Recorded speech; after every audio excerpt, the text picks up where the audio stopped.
Alright, Putin moves south. This is really continuing to look very interesting, and now I'm wondering what other games Joseph Miranda used some of these mechanics in. So I think I'll be taking a look at that. But definitely interesting enough. So I'm still talking about setup here. Yeah, rolling to determine control of the Central Asian countries. So in this case, for example, this Turkmenistan here. Well, I won't use a garrison unit, but here. So this Turkmenistan core. This Turkmenistan core. What is that?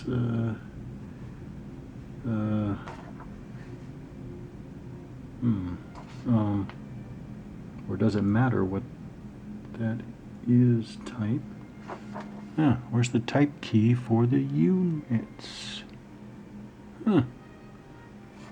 Ground combat. Oh, combined arms. Okay. So this combined arms core right here, the first Turkmenistan combined arms core, rolled here, and this wound up to be on the coalition side, so I flipped them to the back side with the coalition coloring. If the Russians had won the dice off, they would be played with the Russian coloring. Yeah. Assume I got that right. Yeah. Yeah, because this color corresponds to the NATO color. Like this U.S. MEF, Marine Expeditionary Force, NATO, has this gray color. I wanted the MEF in Herat, northern Afghanistan. Alright. Let's see. Then we have coalition setup. The coalition player commands all the units of the following contingents. NATO. Again, NATO. China, which is unusual. The purple forces, China. Afghanistan, so that's the green ones here. And any coalition controlled Central Asian countries determined by that dice roll. So for me, okay, so it's NATO, Afghan, Chinese, and then the Turkmens, and the Tajiks. Here are the Tajiks here. These are my forces. These are my starting forces, actually, plus the staging area forces here. So the Russians and the Iranians. Here are the Iranians, yellow. So Russians, Iranians, and then the Kazakhs, the Uzbeks, and the Kyrgyz. All right. So the garrisons, they are set up home country, 1 per city, or objective hex. What is an objective hex? Objective hex. I don't know what they mean by objective hex, but I don't know, but I'm not concerned, because for me, here's a garrison unit for Afghan. Here's an Afghan garrison unit. I'm not concerned about that, because it worked out that the counter mix had one of the right type of garrison unit per city, per city, without issue, without any discrepancy. So that's what I did. I set up every garrison unit, etc. Garrison unit. So I set up every garrison unit in every city of the correct nationality. All right, so I'm checking myself here. Central Asian countries, placed any city objective hex. Okay, so the Central Asian forces, all these guys here, they all have to be set up in city or objective hexes, which is what I did.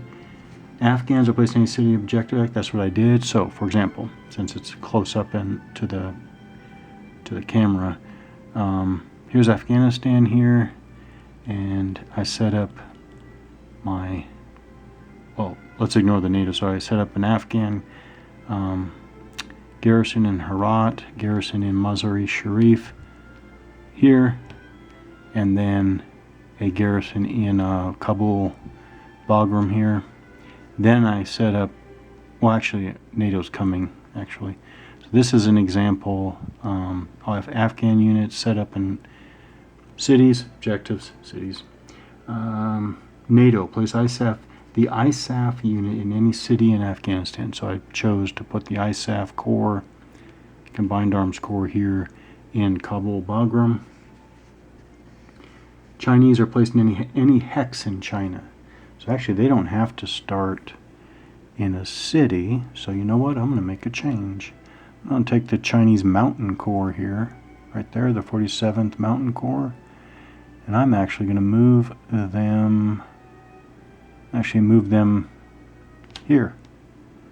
Now the other units, I have two Chinese garrison units set up in the two Chinese cities on the map, which is off the screen to the right here. There's Urumqi, and there's Karame. What is minor base? So they're bases. Oh, and then they have a corps. Chinese also have this 21st Combined Arms Corps as a starting unit. I'm going to move him. I had him set up in a city, but since it's actually any hex, I'm gonna put them at Jungarian Gate, which is a opening in the mountain range. What mountain range is this? The Hindu Kush, I believe, connecting China to Kazakhstan. Again, off map. All right. Special forces and air units set up in this staging area down here. All right, Russian Confederation set up. Garrisons, same as the coalition. Ground units, Russian.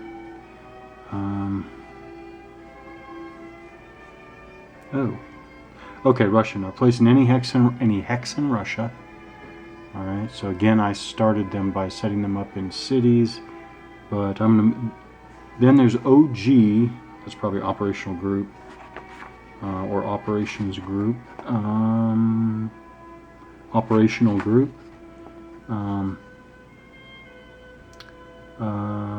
OG 201 here. This one. OG 201 right there. So it's Combined Arms Corps, strength of 3. That one and the CORF units. What's that? CORF is Collective Operational Reaction Force. CORF is, there it is. There's CORF. Alright, so these two can be set up in any Russian-controlled military base objective in any Central Asian country which the Russians control at the start of the game. So does that mean that I can deploy these guys way down here? Well, yeah. I'm going to put this Corf. No, I'm going to put the OG 201 here in K2 of Uzbekistan, right there. Put them right on the front lines, and the Corf, I'm going to put them over here in Almaty, Kazakhstan. Yeah, like that. All right, that changes things. And then Central Asian countries, city objective hex, Iranian city objective hex, and then special forces and air units set up in the Russian Confederation staging area. There we go. Initial marker placement. Each player, interestingly, has their own game turn track and their own game turn marker. I don't know why yet. So we'll put the turn markers in turn 1. There are 10 turns on the track. Print along their side of the map sheet. Keep the AP markers. Here's the action point marker. Coalition AP. Obviously, there's a Russian Confederation version. Keep the AP markers off to the side of the map to start. Alright, I'll do that. The Russians received the shock marker. That's funny. Oh, okay. Okay, the Russians normally receive the shock marker, but actually my scenario variant